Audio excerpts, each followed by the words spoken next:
I think it's good evening for you. So welcome you all to the webinar. And today we're going to talk about how virtual events are basically shaping the future, not just for the event industry, but also for large brands, and how the entire shift to the new normal and the adoption to virtual events is taking place. And we'll also be talking about tips for the event organizers, event companies, and how exactly they can help their brands or their customers adopt the new digital and virtual.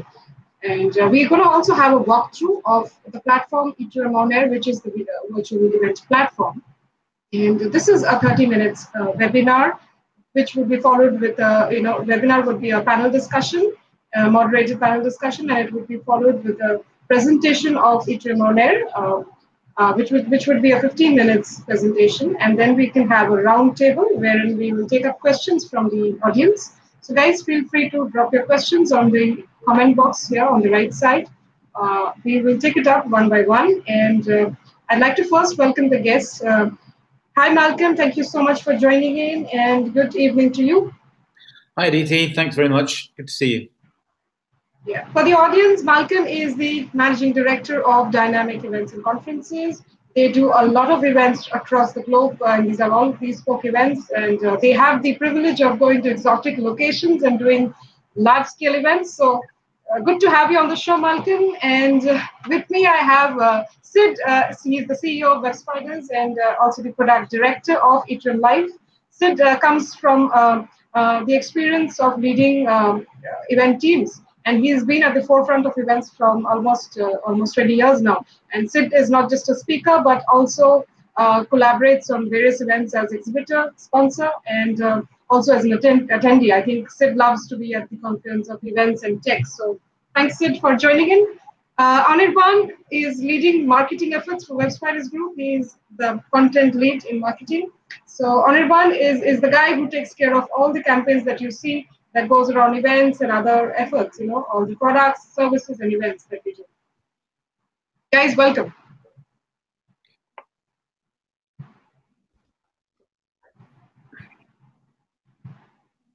Right. So just to, get the ball rolling, Sid, I have a question for you and Malcolm to start with.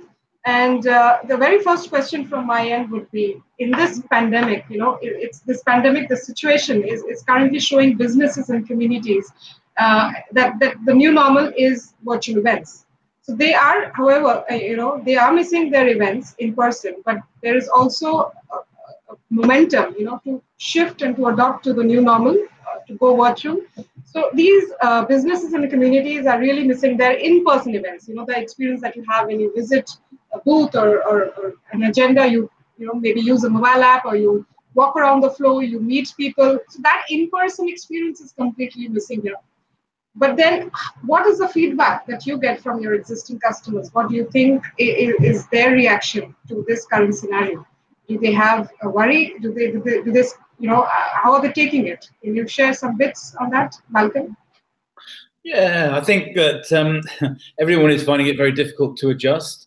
I was discussing with Sid earlier about different types of industry are slower than other types of industry to adapt to the virtual world.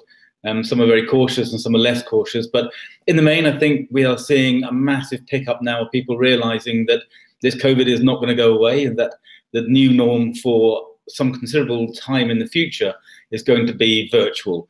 And they have to grasp that and start actually communicating with customers, with their staff, with whoever is important to them on a virtual platform. And I think that's what we're going to see, certainly over the next 6 months, is a massive increase in demand for virtual platforms and virtual conferences.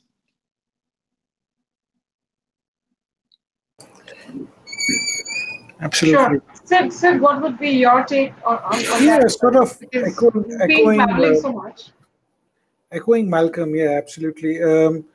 I think people are going through different forms of acceptance. I think in March and April there was denial that things are going to go back, and I think by May, I think the acceptance started to creep in that we need to adapt. And then, of course, right now, I think there is no debate. We are almost certainly seeing nearly more than 75% of the people pivoting to virtual. I mean, I read today that Consumer Electronics Show, the CES, they've already decided to go virtual for Jan 2021. Yeah. So, I mean, we are pretty much now seeing the acceptance phase of the transformation. So while it might be sounding a bit painful that they have to forcefully accept, but as a vendor of a virtual event platform, what we are seeing is that our customers are coming back. They're doing more events.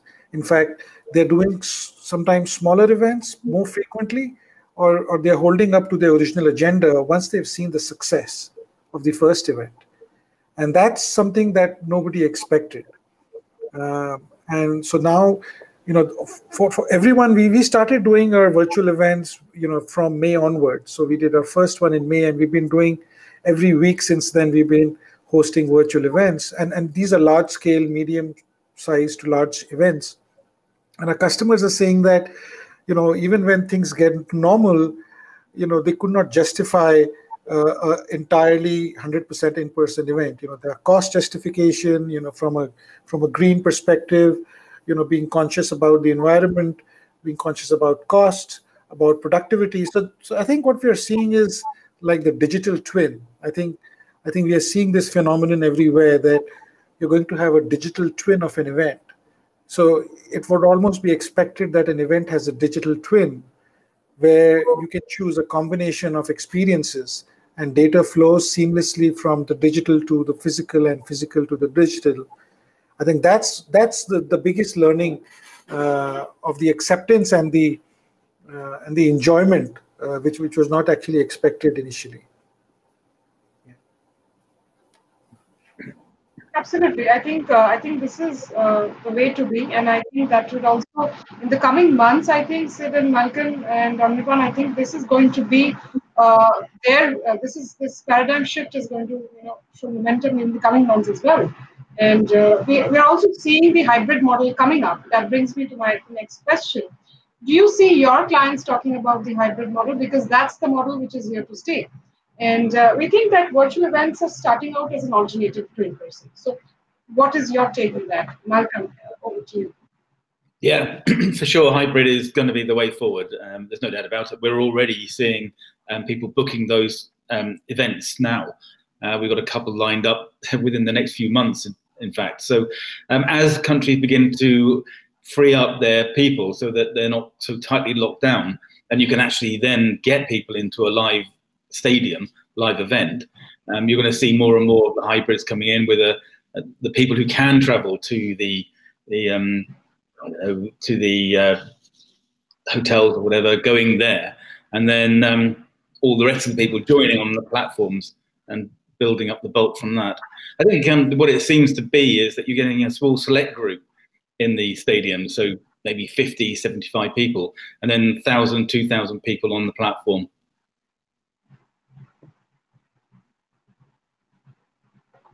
Absolutely.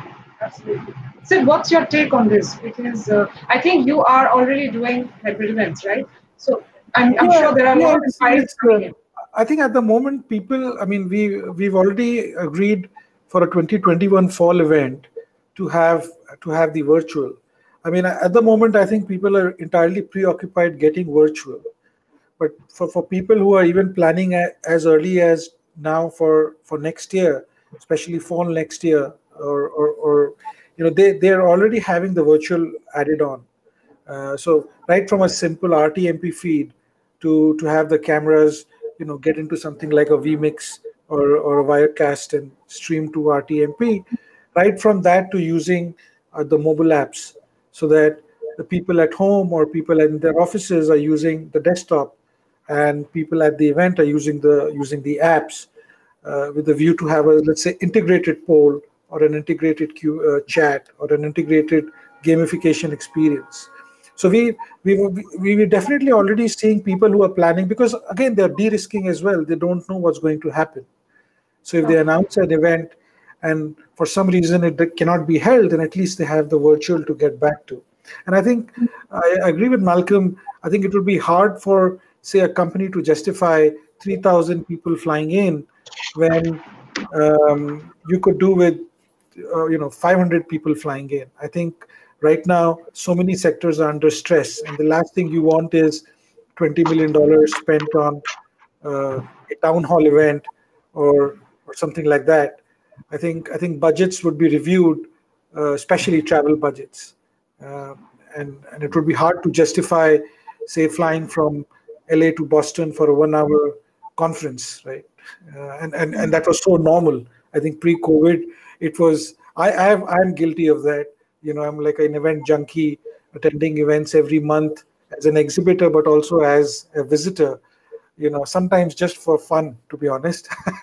even though I had to give a reasonable explanation to the CFO, but you attend South by Southwest, you have more fun than anything else, and places like Austin, and you have a great time. And of course, we will miss that.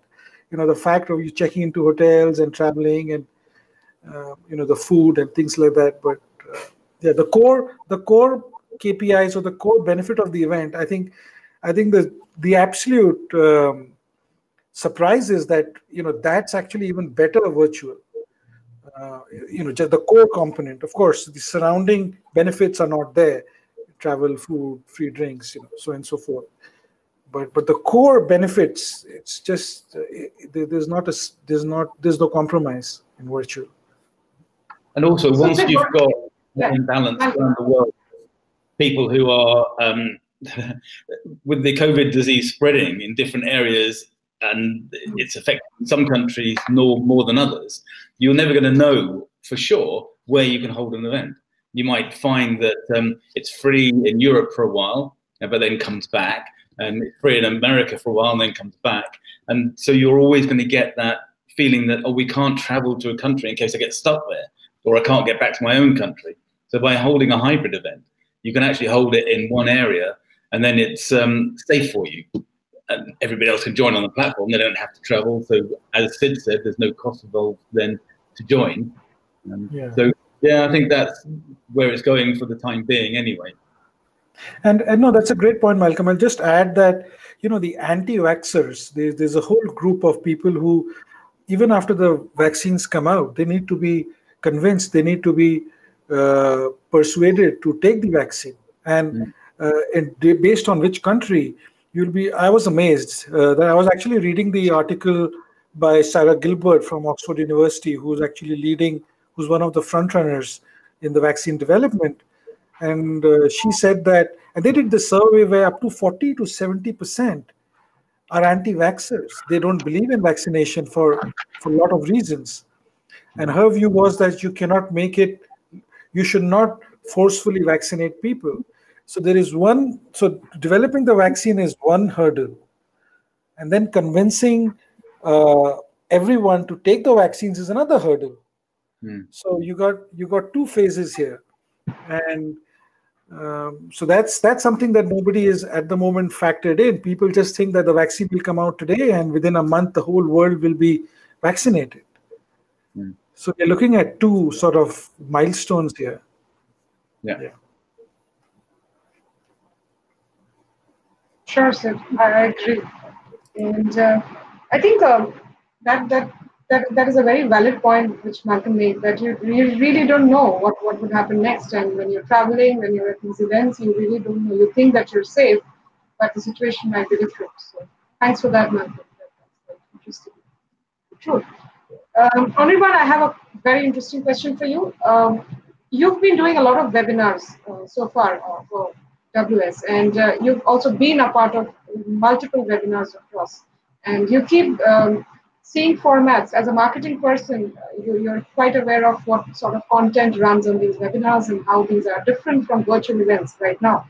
So my question to you is, how different are webinars from virtual events? Or how different are virtual events from the age-old traditional webinars that we've been having so far?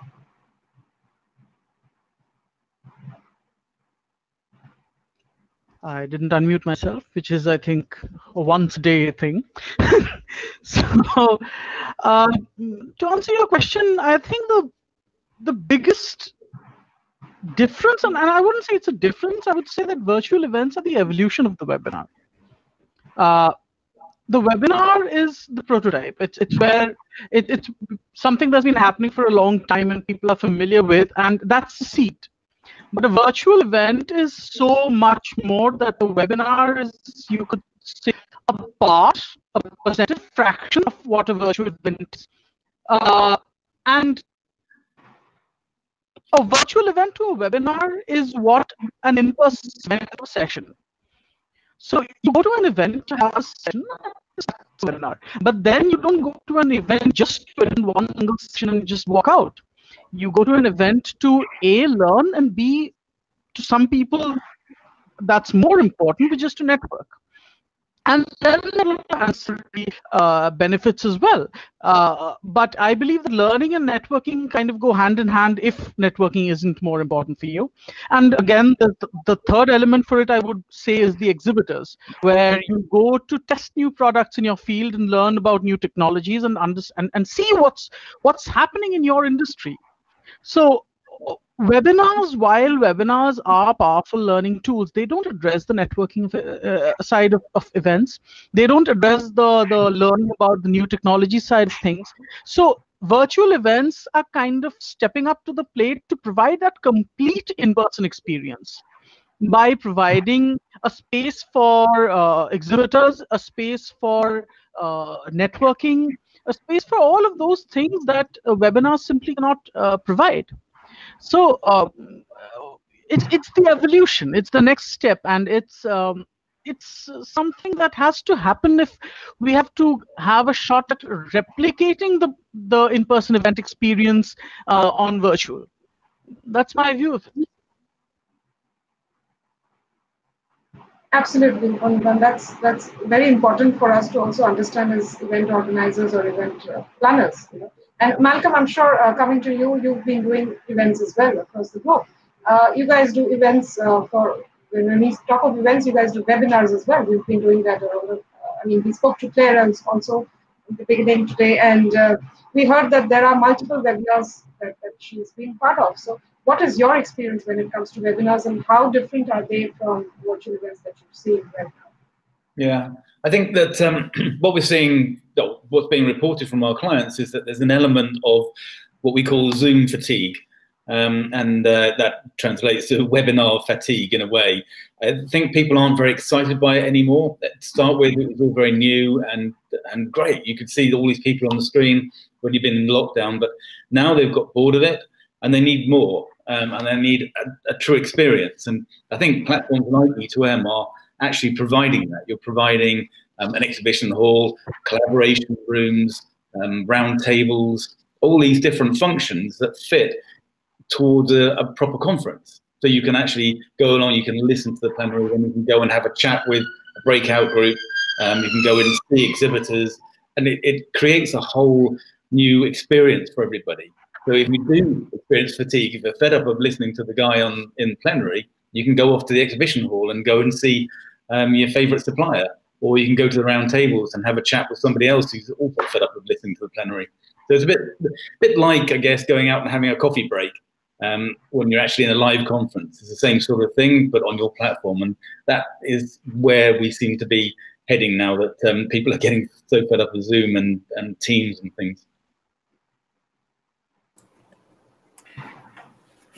Yeah. And, do you want to come in there? I think yeah, you have some I like what Malcolm mentioned about, if you're tired of the panelists, you can go off, and that's actually so relevant that I just want to point out one micro feature that we implemented. So you can see on your right, there is a volume button right at the bottom, on the bottom right.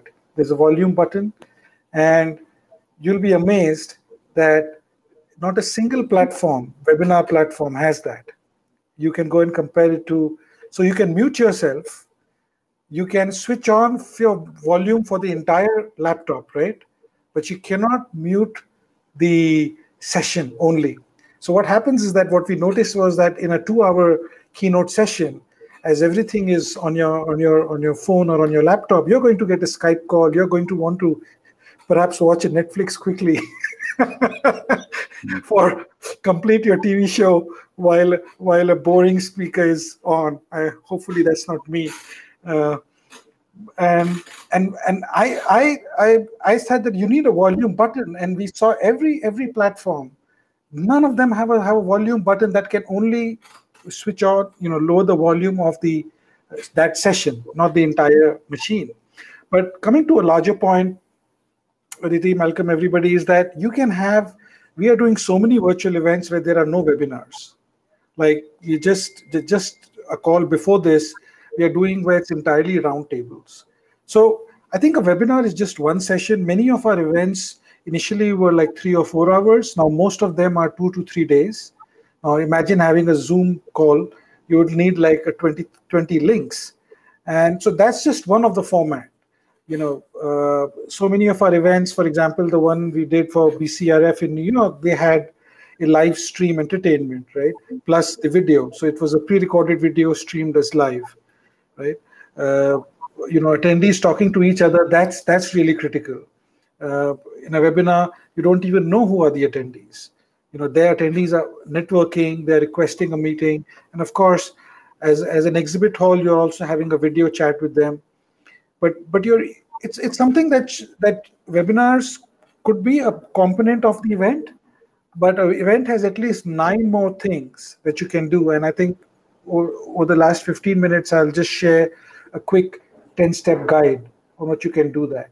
But even if you compare to the traditional webinar platforms, you can see how easy this is. You don't need any plugin, you don't need any downloads. And it's integrated into your video web experience. So there are tons of technology, small things, and I think it's a no-brainer considering the fact that I think some people fear that, okay, what's the difference? But very quickly people even stop asking about the differences. Of course, from a cost perspective, they are at poles apart. You can get webinar systems at very, very reasonable or literally zero cost today. So it's what you want. It's the objective. Sometimes if you just want a 1-hour discussion, and you don't want the attendees to engage, you don't want branding, you don't want a sense of your own community, then you can choose any webinar software. You don't need a virtual event platform. It would be an overkill. It would be nice, but it would be an overkill from a cost perspective.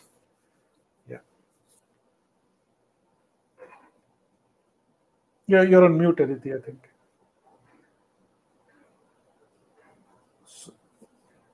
Sorry, you're on mute. Yeah. So I agreed, Sid. I was saying that it all comes down to what exactly is needed by the event organizer. Yeah. By needs. So if it's a 1-hour matter or if it's a 3-day matter, that's what comes with. So brings me to my next question, guys. And I would want to ask Malcolm first. Malcolm, you do a lot of exotic location-based events. So there must be a lot of high-scale entertainment that's happening during events, right?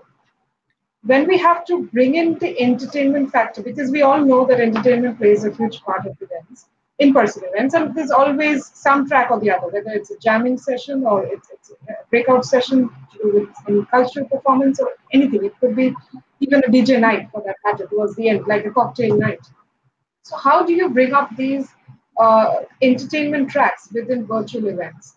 Do you have a formula for that? What are the questions that you've been getting from your customers, and how do you intend to give it the experience of entertainment within a virtual platform?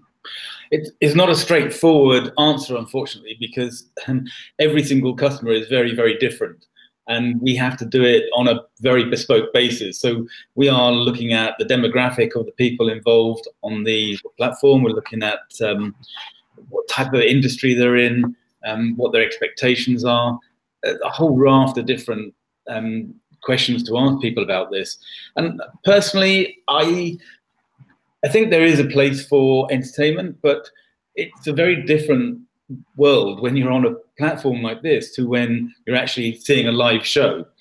So my view is always, well, okay, there's got to be a reason for doing it. It's got to be either to try and wake people up, if you like, putting it at its most basic, or it's got to be for helping with networking. Sorry about that, guys. No problem.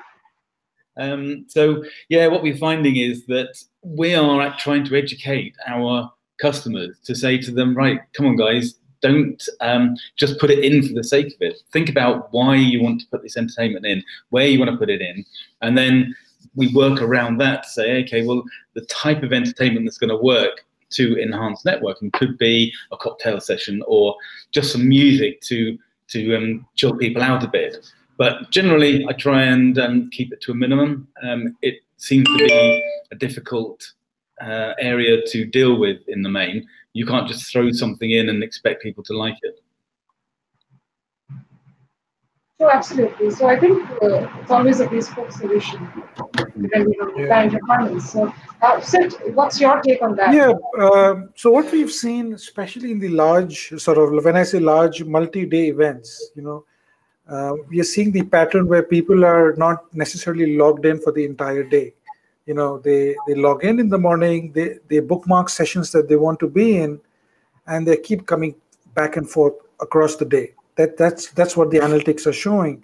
And I think some of these entertainment, so we have the stage concept where it automatically plays the entertainment. So we are seeing that these companies are using. So we had a DJ night, for example, that's really popular for the cocktail hour. We are seeing music performances. We are seeing a mentalist coming in. We are seeing magic shows happening. And again, it's of course dependent on the kind of event. But one way is that we are also collecting a database of such performers, because as you know, the entertainment industry is really hit hard. Many of these artists and performers are not getting gigs for a while, and they're plunging into their savings now. So we've been doing referrals, and the good part is there are a lot of sort of websites where you can hire at not too much cost people to perform for you. Multiple things. It could be a cooking lesson, for example. So if you have a large event with, say, a couple of thousand people, or if you have a large expo with 20,000 people, 30,000 people and beyond, there'll be so many focus groups.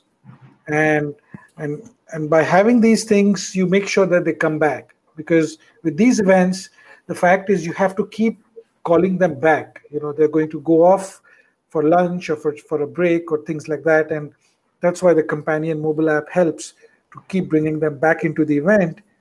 And like a major celebrity keynote or an entertainment definitely helps them come back. And as well, I think as a side thing, if you're helping that industry, it's a good cause. And it sort of builds in the whole element of an event. You don't expect to be entertained in Zoom. I think the last thing in your mind is to to get relaxed. I think no matter what you're seeing on Zoom, you don't get relaxed.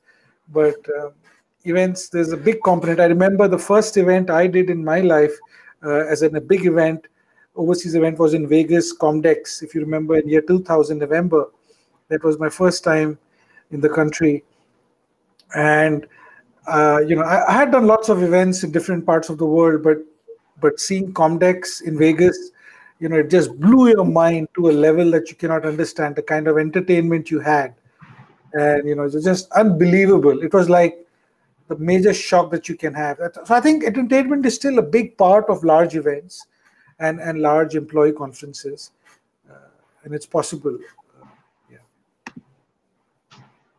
Sure, sir. And I think you can also have the content live as well as on demand. So the artist can basically record it and you can plug it in on the platform. I think that's something that is very useful for the planners.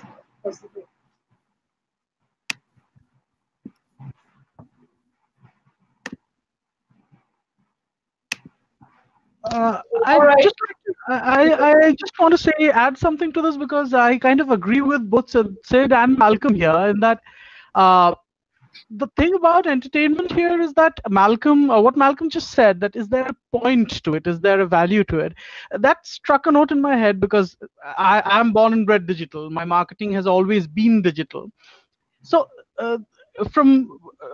as far as I have seen, is that digital is measurable and virtual is measurable. So why I want to talk about this is that even for entertainment or any session, the advantage that virtual has is that if you have an entertainment session, it becomes much easier for you to measure on a virtual platform exactly what it's bringing to the table. So even if you are even if you're talking about entertainment or a session or any feature of it, my view is that the the whether you do it or not is obviously, as Malcolm said, is there a point? But whether there is a point or not becomes much easier to decide on a virtual platform than an in-person event. For something like engagement, or whether it hooks people, or whether people are coming in to see that. So I think that's one of the benefits of the virtual platform over everything else. I just had to interject here because I'm a digital person, and for me, digital is like measurable. Yeah. So one thing that we are adding in a roadmap, just you guys would like that, is that the entertainment actually comes with a live bubble of video of all the people who are watching that. So what it allows you to is bond with other attendees, because that's what you see, right? In a virtual hour or in a cocktail hour, in a traditional event, you go and meet people, and the whole idea about events is, of course, to relax, but also to find other people, randomly connect. So it's a form of a relaxed speed networking, where you connect with people who might enjoy the same kind of jazz music that you're listening to together. And then with one click, you exchange business cards and you suddenly made a connection. Because what we're noticing is that in a traditional event, if you're not very outgoing, you'd be lucky to have 5 new random connections. A lot of people are shy, and et cetera, et cetera. But on the virtual platform, it's many times higher based on these things, where you're more prone to exchange business cards and more prone to make new connections with the fellow attendees.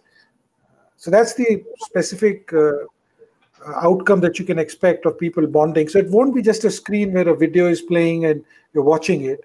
The fact is, you need an overlay of attendees who are watching it, and for you to able to even see them live in small bubbles, almost like the house party app, kind of that effect, and then be able to chat using the social wall or directly message the person.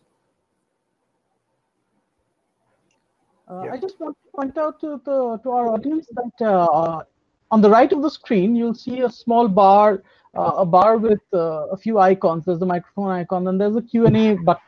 So if anybody has a question, I just want to invite them to just type in the question, and we'll address them as we go along.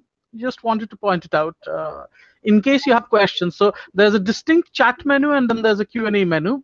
Typing the question in the Q&A menu will get it to our attention. Yeah, thanks. Sure. Thanks, Anirban. So, quick question for Malcolm here. Malcolm, before we even go on to the presentation part of it, I said, I would like to know from you, and we all, I'm sure the audience would like to know from you. From the perspective of UK, do you see the events industry impacted any more differently than the other countries? Especially from a cultural standpoint, do you see that virtual events are being well received? What's your take? Not really. I think that across Europe, it's going to be very, very similar. The reactions are going to be very, very similar. I can't speak for other parts of the world particularly, because I don't really know the answer to that. And it is a really interesting question, Aditi, how different cultures will react in different ways to the virtual platforms. But I think in terms of the UK, we are now fairly used to doing webinars and Zooms and all sorts of different ways of communicating with people. And it's becoming the norm, and people don't mind doing it, actually.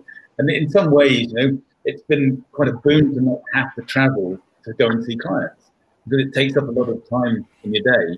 And actually being able to sit down in front of a screen and talk to people is great.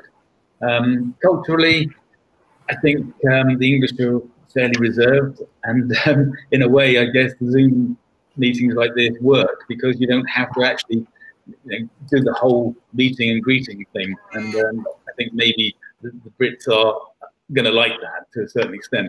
And maybe that's not true of the Italians or the Americans or South Americans, where they like to get hands-on a lot more than we do. But certainly I think that the cultural aspects of this whole thing are massively fascinating, and I'm going to be very interested in getting feedback from other parts of the world when we start doing more open virtual conferences. Yep. Sid, I think you are doing some events for UK. So, what is the type of reaction that you're seeing when you're doing events or partnering with No, organizers in Europe? it's sort of similar. There's no difference from. I think we work in 4 countries. Singapore, India, UK, and of course over here in the United States. And we don't see. I mean, at the moment, Singapore is the only one which has really opened up. I mean, you don't even feel that there was a lockdown or a circuit breaker, as they call it. So Singapore has somehow it just feels normal. Very few people are wearing masks, and or restaurants are open and things like that. But that's an exception because they've been able to put certain classes of workers in a contained area. But yeah, we are seeing overall solid. It's a solid performance, and we're really lucky and fortunate and grateful that in these times when many people are struggling to get new customers, we're able to sign up, and it's good that at a personal level, I'm again echoing from what Malcolm said. I'm actually happy I'm not traveling. I've traveled so much, and I've traveled all my life to an extent that it became a body need to travel. It became, you had to travel, and then you just need to travel. And the fact that I'm in one location for a long time is actually helping personally for me to focus almost 90% of my time on the product side, which is what I really enjoy. So yeah, all around good. All around good. Sounds good, Sid. Thanks for that. Sid, I think we can proceed to the next part of the presentation, which would be a demo of how E2M on air works and the details that you'd like to show us. So over to you. Yeah. So I'll not take too much time. Can you see my screen, Aditi? I think you can. Yes. Right? Yes. Yeah. So what I'm going to do is, how much time do we have? I don't want to go over time. 15 minutes or 10 minutes? How much time? Yeah, I think Okay. 15. Yeah. So yeah, let the questions come in. If there are any questions, if there are any comments, please feel free to ask any sort. And essentially what I'm showing is sort of, tips or suggestions on if you want to host your virtual event, what are the things we've learned. And that's really the topic here. So one of the things, of course, is the fact that video is essentially at the heart of virtual events, because without video, you already had tons of platforms, from mobile apps to other kinds of tools and technologies and polling solutions and Q&A solutions, and which helped you drive engagement. But video is really the key differentiator, and it's many forms. As I said, it's not just webinar. It's one-to-one, many-to-many, one-to-many, and we'll discuss that. And essentially, what we are seeing in terms of hybrid is going forward to a future where you're trying to create a digital twin for your in-person events. So the top 10, I'll skip all these salesy slides. Yeah, so this is what you're seeing right now. I think this is, of course, the classic webinar format. It still remains very important, but as I said, there are many events we are doing right now as I speak where they don't even have the webinar format. So this is one of the formats. It's important. The way we are adding value to this is, of course, in the next month we're releasing an on-screen poll. So the poll just comes right in front. A trivia comes right in front. There's a business card exchange. There's also the ability to pull in an attendee right into the video experience. So not just asking questions from Q&A in terms of typing, but actually pulling them inside like a video experience. So we're already working on those, and those kind of things will be launched. And what you'll see is that there are so many subtle differences between this and a traditional webinar platform that we've had clients coming back and saying, can we just use it for even webinars? So very thrilled by that. Of course, that's one part of the whole solution. And it's really an essential. So first thing is definitely you should evaluate whether you need this and how you should program your events around this. And this roundtable actually is my favorite, and it's probably the most popular. So we are finding clients using roundtables in different formats. Like, for example, they have sponsored roundtables. You can see architects, Kangen Water. These are sponsored roundtables. You also have general purpose, like something on solar energy. So you have general purpose roundtables. You have sponsored roundtables. Even for example, we are seeing event planners selling roundtables. So they get a celebrity domain expert who's hosting the table, and they have a one-on-one. So imagine someone of the caliber. Say in the UK you have Richard Branson. In the US you might have Warren Buffett, or in the showbiz, let's say you have Kim Kardashian, or I don't know if I'm just taking names here, but we've seen our event planners selling these roundtables as a celebrity host, and then they're having a one-to-one. You're also seeing a situation where one attendee is only pre-mapped to one roundtable, so that when the general session ends, they automatically get into the roundtable. So it's like an auto flow.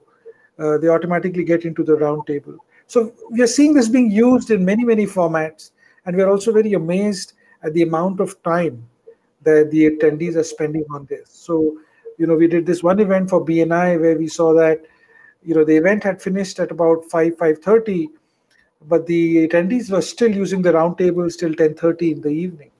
And that was absolutely amazing, the fact that attendees, and I would invite everybody to join us, at least just to see how it works, so that you can, so after this, please join us on the roundtables. You can see in the menu option, and just experience being part of the roundtables. The expo, of course, I think most events, at least business events, have either a side expo with a main conference, or it might be the other way around, where you have like in the case of CES, for example, or similar scale exhibitions, where you have the predominantly an expo and a side conference. But no matter what, a visual lobby and a visual expo is really adds engagement.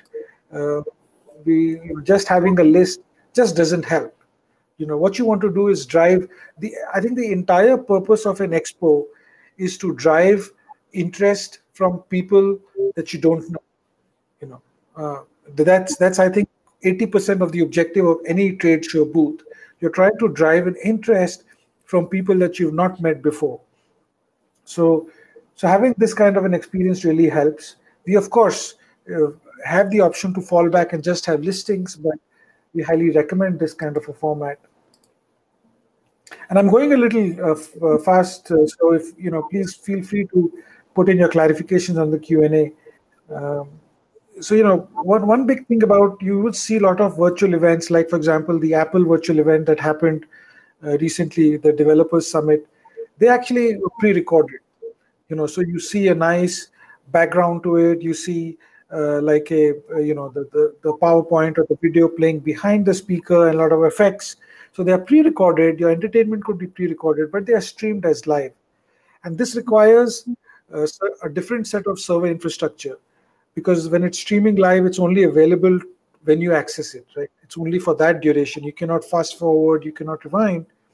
But the thing is that the moment we see the FOMO effect, or fear of missing out effect, that when it's live, it drives more traffic, it drives more attendance. And if it's a consumer event, you can also simultaneously stream it on YouTube or Facebook Live. So that's really a strategy in terms of video that you could adopt. This shows you an example. This video was pre-recorded, was streamed live, and there was a text widget, donation widget. So our stage allows you to put a widget at the bottom, where in this case you could see all the people who were donating by texting to this number. And this was alternating. So this is again, that video continued, but you saw that these were actually the selfies that were sent out by the attendees, and they were being streamed along with the main presentation video. Again, setting up a lobby, like for example, what happens in in a traditional webinar kind of thing is you just get a link and you write in. I think the lobby experience is really important. One is you need to give sponsors their due. You need, if someone is early, you may need to make sure that there's a music that greets them.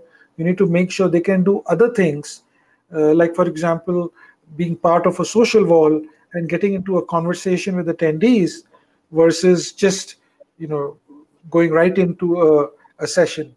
So a lobby is really important, and again, you can have one of those or something like this, which tries to mimic a hotel, a traditional experience, because a lot of people who are attending events, they understand this kind of a layout. So either or, two kinds of lobby experiences could be used. And again, when you're having a booth, you must add a video element to it, because just having the booth and downloading brochures or watching their canned video is not good enough. You need to make sure that you can actually get into a video conversation with the booth staff, and that sort of brings the whole real world perspective. And as you're having a conversation with the booth staff, you can seamlessly exchange business cards.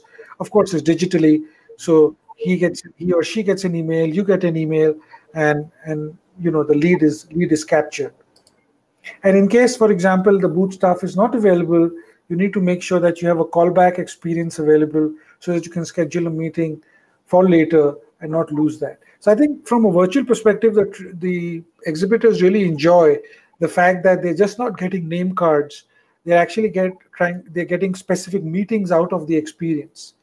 And based on what we've done till date, we are seeing almost a 50-50. So out of 100 leads, we are seeing 50% meetings and 50% name cards, which is massive, because getting meetings straight away from a booth is really not very easy. And as an exhibitor, as a long-term exhibitor, I can tell you that. I think most exhibitors, especially B2B, they want a meeting, they want to speak to the lead, but they often get a business card and say, let's connect, right? That's really takes a long time. It's very unproductive. There's a lot of chance of slipping out on the leads, but having the ability to book a meeting right there is really valuable for the exhibitors and their investment. Going quickly into the agenda. Now, one thing we recommend, especially, you can see that this event, for example, is 3 days, having the ability to have personal agendas or customized agendas. Now, these agendas could be selected by the event planner, let's say in case of an employee conference from the HR or the division head, or it could be based on the kind of tickets you've bought.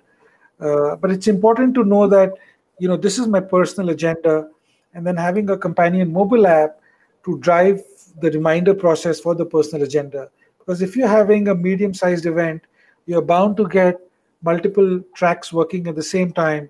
And even then, you're not expected to be at the event for the entire 8-10 hours. You want to make sure that if you fancy a specific entertainment, a specific speaker session, a specific exhibitor, you keep coming back. And so having that personal agenda is really valuable. So this was something really interesting, from a mobile app perspective, that, initially in the April-May timeframe, the 100%, the need was a desktop. People said, why would we ever need a mobile app? And at that moment, I think most of the events were going on for 2 to 3 hours. But right now, we are seeing the virtual events almost mimic the in-person event in terms of the timeline, in terms of the duration.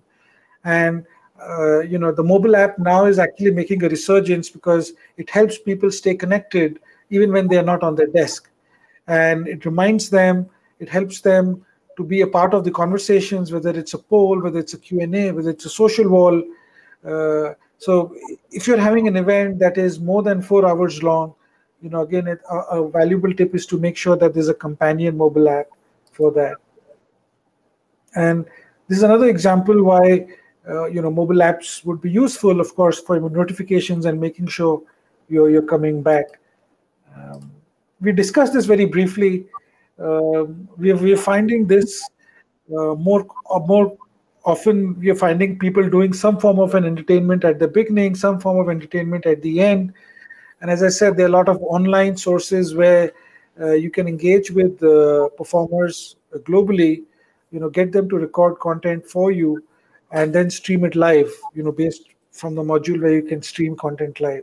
So it's something to evaluate if you're having an event where engagement is important to you. This is one other recommendation. And finally, I hope I'm on time. Yeah, almost on time. Is the fact that I think we are used to automating the follow-up process in terms of sales.